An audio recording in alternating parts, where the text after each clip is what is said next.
Et si la distance n'effaçait ni les liens, ni la douleur, ni l'espoir? Des milliers de kilomètres séparent aujourd'hui l'Iran de celles et ceux qui l'ont quitté. Et pourtant, chaque événement continue de résonner dans leur quotidien. Mesdames et messieurs, bonjour. Bienvenue dans votre émission La pensée des hommes. Aujourd'hui, nous tournons notre regard vers l'Iran. Ces dernières années, l'actualité en Iran a été marquée par des mobilisations importantes et une forte répression suscitant de nombreuses réactions à l'intérieur du pays comme au sein de la diaspora. Alors, une question se pose. Quelle est la place de celles et ceux qui vivent l'Iran à distance? Ont-ils encore le droit de parler? Et comment les réalités influencent leur vie, leurs émotions, leur engagement ou parfois leur silence? Pour en parler, nous avons le plaisir d'accueillir Madame Ava Bassili, belgo-iranien, président du Centre iranien Afghanistani de Belgique, activiste pour les droits humains en Iran et lauréat du prix La Voix des 100 voix en 2023, décerné par le collectif des femmes en Belgique. Et à votre côté, Monsieur Reza Kazemzadeh, psychologue, directeur du service santé mentale Exil à Bruxelles. Merci d'avoir accepté notre invitation. Récemment, une présentatrice de la télévision iranienne a affirmé que les Iraniens ne vivant pas en Iran, ils n'ont aucun droit de parler sur ce qui se passe à l'intérieur du pays et que surtout, ils doivent se taire. Que pensez-vous de cette déclaration? Bon, ce que moi je pense de ces déclarations, c'est qu'encore une fois, on a une preuve vivante de l'oppression que l'État iranien mène, pas seulement au sein du pays, même envers la diaspora en dehors du pays. Donc, que la diaspora mène cet activisme, c'est pour être la voix de son peuple qui est resté sans voix. Et donc, en nous taisant, ça nuit à ce mouvement, à cette révolution que le peuple essaye de mener. Vous croyez qu'elle a reçu des ordres ou... En tout cas, moi, je pense que c'est une déclaration politique qui est la position officielle du régime iranien, c'est-à-dire l'État en Iran se donne le droit de distinguer les citoyens entre ceux qui ont le droit de dire et de défendre leurs intérêts et ceux qui doivent se taire. Mais ça, c'est clairement un point de vue politique. Moi, je voulais quand même donner mon point de vue en tant que psychologue, c'est-à-dire quand on est face à une répression si forte, ce qui s'est passé en Iran, dont nous ne connaissons pas encore l'ampleur, le fait de pouvoir parler, surtout au sein de la société civile, au sein associative, c'est très important pour pouvoir digérer ce qui s'est passé et empêcher qu'un événement brusque, aussi brutal, devienne une sorte, moi je dirais, trauma collectif. C'est-à-dire, au lieu justement de réprimer la parole des gens, s'ils pensaient à la santé de la population, ils devraient plutôt pousser les gens et les groupes sociaux différents de pouvoir s'exprimer, de dire comment ils ont vécu, à la recherche, moi je dirais tout simplement, de comprendre l'événement, de pouvoir prendre distance, de pouvoir petit à petit le digérer. Lors de la préparation de cette émission, Madame Bassiri, vous m'avez confié que ce sont vos parents qui ont fui l'Iran et que vous êtes né ici. Et pourtant, vers l'âge de 24-25 ans, vous avez pris une décision très forte. De ne plus remettre le pied en Iran tant que vos compatriotes ne seraient pas libres. En quelque sorte, vous vous êtes exilé vous-même. Et pourquoi vous avez pris cette décision? Oui, parce que, en fait, voilà, comme vous l'avez dit, je suis née ici et la première fois que j'ai vu l'Iran, que j'étais en Iran, j'avais déjà 18 ans. Et donc, jusque-là, j'avais toujours connu l'Iran à travers des paroles de mes parents. Et pour moi, l'Iran, c'était beau, c'était le paysage, les poètes qu'on avait. C'est le safran, les tapis persans. C'est vraiment, voilà, un joie, quoi. Et puis, je voyais notre communauté qui ont toujours ce joie de vivre, et qui sont très chaleureux. Donc, en étant en Iran, à 18 ans, je n'étais pas aussi assez sensibilisée, donc j'étais en vacances, les vacances sont chouettes. Et c'est à mes 24 ans où j'étais allée toute seule en Iran, où j'ai dû aller une fois à la banque, j'avais des choses administratives à régler, et là j'ai vraiment rencontré l'autre face de l'Iran, qui était l'État. On m'arrêtait pour un voile qui était mal porté. Déjà, la langue, je ne la maîtrisais pas comme je maîtrise maintenant aujourd'hui, à mes 37 ans. Donc, cette peur que j'avais, les yeux des hommes qui faisaient partie du système, parce que, voilà, parce que tu es une femme. Une jeune femme. Donc, et c'est là que j'avais compris le vrai sens de l'Iran et le peuple qui est opprimé. Et donc, c'est à ce moment-là, j'ai pris un ticket plus tôt. J'ai payé un nouveau ticket, je ne voulais plus rester. Et c'est à ce moment-là que j'avais décidé que plus jamais je mettrais mes pieds. C'est un peu, on peut le comparer avec les mouvements qu'on défend les droits des femmes. On dit, tant qu'il y a une femme qui souffre dans le monde, ben, on souffre tous. Et donc, c'est dans le même sens où je me suis dit, tant que j'ai mes compatriotes qui sont opprimés et qui sont en quelque sorte emprisonnés dans leur propre pays, ben, je n'y retournerai pas. Alors, M. Kazemzadeh, les enfants de la deuxième génération, donc nés ici, des parents exilés, donc ils grandissent avec une histoire qu'ils n'ont pas vraiment vécue directement. Alors, comment vivent-ils cet héritage? Qu'est-ce que cela peut changer dans leur construction personnelle? Moi, je pense qu'on peut le vivre de manière fort différente. C'est-à-dire, ça dépend aussi à quel âge on est arrivé ici, quelle était l'histoire des parents, quel type d'événements ont vécu et surtout dans quel pays on vit. Parce que parfois, on oublie assez rapidement le pays d'accueil. Je pense que quand même le fait de, par exemple, vivre ici en Belgique ou vivre en Turquie, en Allemagne ou aux États-Unis, quand même a une certaine influence sur la manière dont on essaye de repenser ses origines et essayer de se reconstruire à partir justement du vécu, parfois imaginaire, parfois le vécu raconté par les parents, par les amis des parents, ce qu'on entend à travers médias, ce qu'on lit. Mais on a besoin de cette histoire pour se construire. Ce que j'ai souvent constaté, c'est que quand cette histoire fait défaut, cela provoque quand même des difficultés pour les enfants. Et parfois les parents, surtout quand ils ont subi des violences, quand ils ont vécu des choses très difficiles pour eux de pouvoir en parler, même parfois quand ils viennent chez un psychologue, ils mettent parfois des mois pour pouvoir raconter ce qu'ils ont subi. Justement, la violence politique, c'est plutôt pour faire taire les gens, pas vraiment pour les faire parler. Alors, le faire sortir de ce silence, et comme ils ne veulent pas non plus imposer ça souvent à leurs enfants, parce qu'ils pensent qu'en racontant leur histoire, quelque part, il impose du chagrin, il impose de la souffrance, mais je crois que quand même, il se trompe dans le sens que les enfants peuvent entendre ça, ils ont besoin de connaître parfois l'histoire de leurs parents. Cela ne veut pas dire qu'ils vont le vivre exactement de la même manière, mais le fait de pouvoir dans leur tête faire un lien entre le passé de leurs parents, entre ce qu'ils vivent ici au présent et le futur, ils ont besoin de ces éléments-là.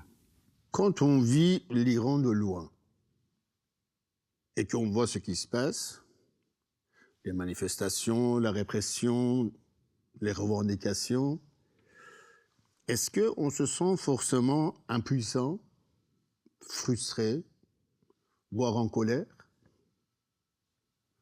Oui, on ressent un peu de tout en même temps. Et là aussi, c'est vraiment différent de personne à personne. Par exemple, moi, j'ai ressenti, avec le mouvement de Femmes, Vie, Liberté il y a 3 ans, j'ai vécu tout ce que je vis maintenant. Donc maintenant, je ne suis pas dans un terrain inconnu pour moi-même en ce qui concerne mes sentiments. Donc ça commence avec le choc, la tristesse, les pleurs, la colère, ça se transforme en colère, il faut agir. On devient fâché aussi sur la public en général. Pourquoi on défend la Palestine et pas l'Iran, pourquoi on va dans les rues pour l'Ukraine, mais l'Ukraine n'est pas pour l'Iran. Donc on commence à même être fâché, même un inconnu dans la rue, façon de parler. Et donc j'avais déjà vécu tout cela.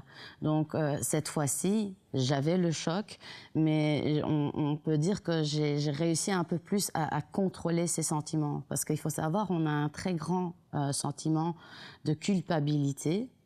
Parce qu'en même temps, à travers de cette culpabilité, on a cette illusion qu'on a un lien très actif à travers de la culpabilité. Et donc, en ayant ces pleurs et cette colère, ben, on sent comme si on a fait quelque chose.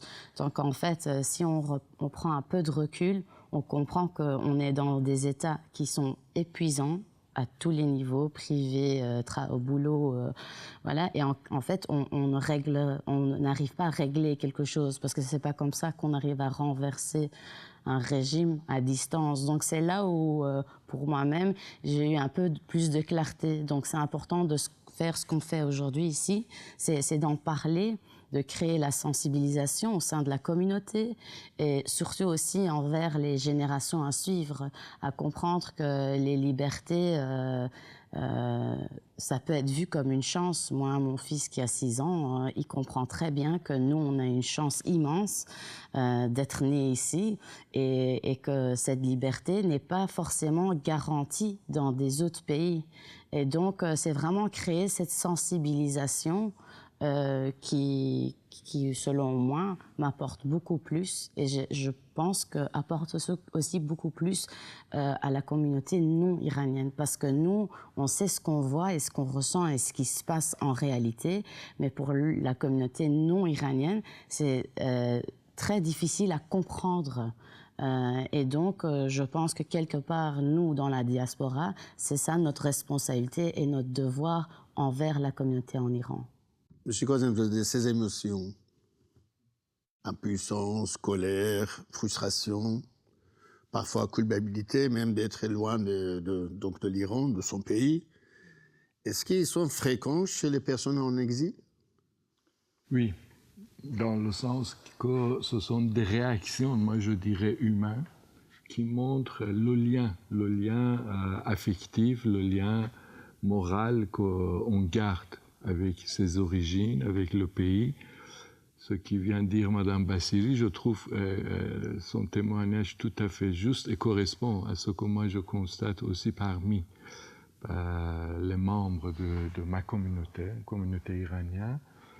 D'un côté, moi je pense qu'il faut reconnaître ça, la colère tout simplement est liée à la question de l'injustice.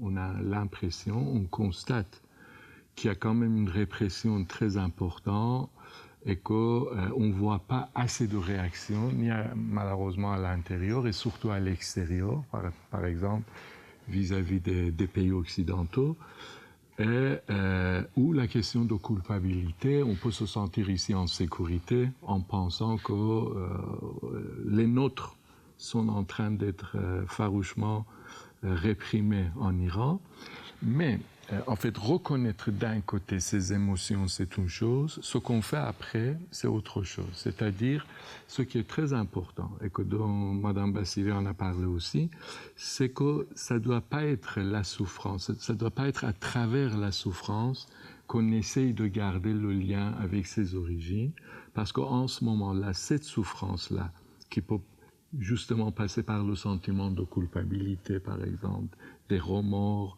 de ne pas arriver à se couper quand c'est nécessaire, par exemple, des informations, hein, et de se dire et de penser que c'est un devoir d'être tout le temps, par exemple, au contact des infos qui arrivent, au détriment justement de notre santé, et essayer justement de voir qu'est-ce qu'on peut faire avec ça, comment, avec des éléments que normalement nous font souffrir, qui nous font renfermer aussi sur soi. Quelqu'un qui a mal aux dents ne court pas pour aller voir ou rencontrer des autres. Dans ce moment-là, on a plutôt tendance à se replier sur soi-même. Et c'est justement, ce sont des choses qu'il faut éviter. Et ce sont des questions auxquelles il faut réfléchir, il faut qu'on parle souvent au sein de la communauté. Lors de ces mobilisations en Iran, les femmes ont été au cœur du mouvement, même parfois au prix de leur vie. Alors, est-ce que vous pensez que leur engagement marque un changement profond dans l'histoire contemporaine de l'Iran? Oui, je vais, pour répondre à cette question, revenir un peu en arrière. Il faut savoir qu'en 79, quand il y a eu la révolution islamique en Iran, c'était en février 1979, et même pas un mois plus tard, le 7 mars 79, ils ont commencé à déclarer les règlements qui nuisaient aux droits des femmes, en fait. Et donc, depuis les premiers jours, c'est les femmes qui ont d'abord été victimes. Et donc, d'où vient aussi le 8 mars, le jour international des droits des femmes. Et donc, c'est vraiment depuis 47 ans que les femmes sont aux premières lignes à être victimes par ce régime. Donc oui, on voit les femmes qui sont au centre de ces mouvements ces dernières années, surtout dans le mouvement de Femmes, Vie, Liberté. Et pour moi, personnellement, j'arrive à l'expliquer parce que quand on voit que à travers non seulement l'État, maintenant dans les grandes villes, c'est beaucoup moins, le peuple est vraiment très sensibilisé, ils sont très modernes, ils sont très mis à jour, même les villages autour des grandes villes aussi, mais il se trouve qu'on a encore des minorités qui sont encore vraiment en arrière en ce qui concerne la femme, la vue qu'ils ont sur les femmes. Et surtout pour l'État, la femme n'a pas de signification. Voilà, c'est quelqu'un qui fait des enfants et qui s'occupe de la maison. Je répète, pas pour la société iranienne, pour vraiment l'État. Et donc, quand ils mènent ces manifestations dans la rue, c'est une des endroits où la femme a enfin un mot à dire et elle sent cette pouvoir. La femme a du pouvoir quand il s'agit d'être en manifestation dans les rues et à crier pour leurs droits. Et donc, bien sûr, on les voit au centre de ces mouvements. Et c'est ça qui est important, parce que c'est ça aussi qui donne un signal envers le monde international. Vous savez, si le mouvement Femmes, Vie, Liberté, si ça avait réussi, l'effet que ça aurait donné aux femmes dans le monde entier. Oui. Tout à fait. Oui. Tout à fait. Moi, je trouve justement, d'un côté, je suis tout à fait d'accord avec ce qui vient d'être dit, c'est-à-dire que la femme est réprimée doublement en tant que femme et aussi en tant que citoyen, au même titre qu'on peut dire par exemple les hommes. Mais ce que je trouve un tournant très important, c'est que l'arrivée de cette manière-là de la femme sur la scène politique depuis, moi je dirais, maintenant peut-être même dès le début de la Révolution, et justement les slogans des derniers, on peut dire, mouvements qui étaient Femmes, Vie, Liberté, c'est une réappropriation, on peut dire, et c'est ça que je trouve intéressant, de la vie privée, des libertés individuelles, des droits de la femme sur son corps, c'est-à-dire que le système politique en place, pour arriver à contrôler ses citoyens, il n'arrête pas, on peut dire, en manipulant, en instrumentalisant le religieux, il n'arrête pas de politiser tous les espaces, et en partie le corps de la femme. À un tel point qu'on peut dire aujourd'hui, le corps de la femme est devenu même le centre de débat, des tensions, à qui appartient ce corps-là. Et de plus en plus, moi je pourrais dire que les mouvements de libération, d'émancipation ont allé dans le sens de dire que justement, ce corps-là naît avant d'être politique, avant d'être un sujet social, avant d'appartenir à la communauté, il appartient à la femme et à ce qu'elle a envie d'en faire.